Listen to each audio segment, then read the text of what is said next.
I agree with you, Joe. Nestor Cortez Jr. should not be allowed anywhere near a high-leverage postseason situation. But there might not be a choice in this matter. I don't mean the metaphorical choice that we as fans have trying to dictate what our teams do. I'm saying that who's to say with this season that he might have to pitch in the 7th inning of a tight game. If there's anything this season has taught us as Yankee fans, it's that don't take anything or anyone for granted. There's a reason that they set the record for 13 players to have 10 or more home runs. It's because only a few of them have actually been healthy enough to stay for a whole season's worth of games. And while the rotation and bullpen don't seem to be areas where this would be much of a problem, if anything, with the returns of Luis Severino and Dellin Betances very much looming at this point in time, the outfield is a little bit of a different situation. Over the past few days, we've learned that Mike Tauchman has a grade 2 calf strain, and at best, he may come back in the World Series. At best. Similarly, Aaron Hicks's recovery from his elbow injury has suffered a setback and may put his season in jeopardy. What this means for the Yankees? Well, that means you have an outfield of Aaron Judge, very good. Brett Gardner, good, maybe not as good as it was 5 years ago. And then Clint Frazier and Cameron Maybin. Clint Frazier, as you know, having been demoted from attitude and defensive issues, and Cameron Maybin, who has done well, but is doing too well based on his history. Now, I get into arguments with coworkers all the time, with the wild card being, will Stanton ever come back? And I would say I'd be fine with him. I wouldn't be fine with him as the everyday player in the lineup. If anything, he's the opposite of what the Yankees had to become this year. But who's to say that we don't see another injury in that outfield? I would rather have Giancarlo Stanton in the lineup than Joe Schmo in the 5th hole. Sorry, Joe. Talking about baseball playoffs means we are losing the war in the everlasting battle to stave off the National Football League.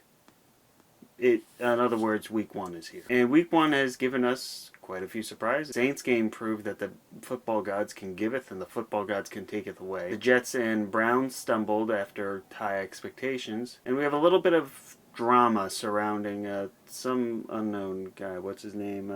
Anthony Antonio. For those who have been living under a rock, Antonio Brown is a wide receiver formerly of the Oakland Raiders, even though he has never played a game for them since being traded from the Pittsburgh Steelers. And the last week, suddenly a bunch of locker room antics came up from him, culminating in him calling the owner of the Raiders, comparing him to a Ritz. Not sure if it's one with the cheese or without. In any event, the Raiders quickly got rid of him, and within hours he was picked up by the New England Patriots of all teams. This is a story I can't really ignore. It's the biggest thing in sports right now. So I'm going to do my best to take a couple takeaways. One, this could finally be the last piece needed to take down the New England Patriots super team. I know I predicted Tom Brady would break down last year. Last year he was as good as he normally was. But there's also the question of who does he pass to? What's the locker room vibe? And from what I've heard, that Antonio Brown has never really been a great locker room presence. And if following sports teams has taught me anything, especially last year with the Philadelphia Phillies and the Seattle Mariners, locker room vibe could be the make or break between a team that's playoff bound and one that squabbles its way to obscurity. Heck, even Josh Gruden said that we did fine without him and he didn't want to be part of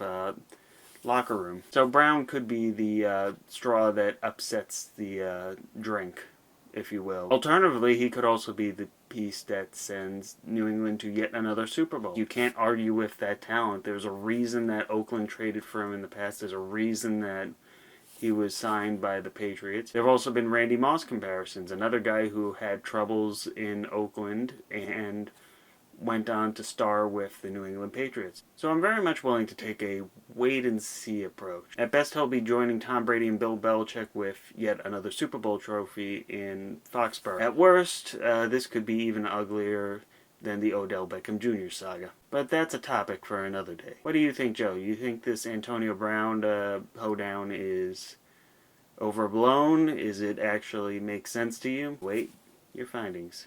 See ya.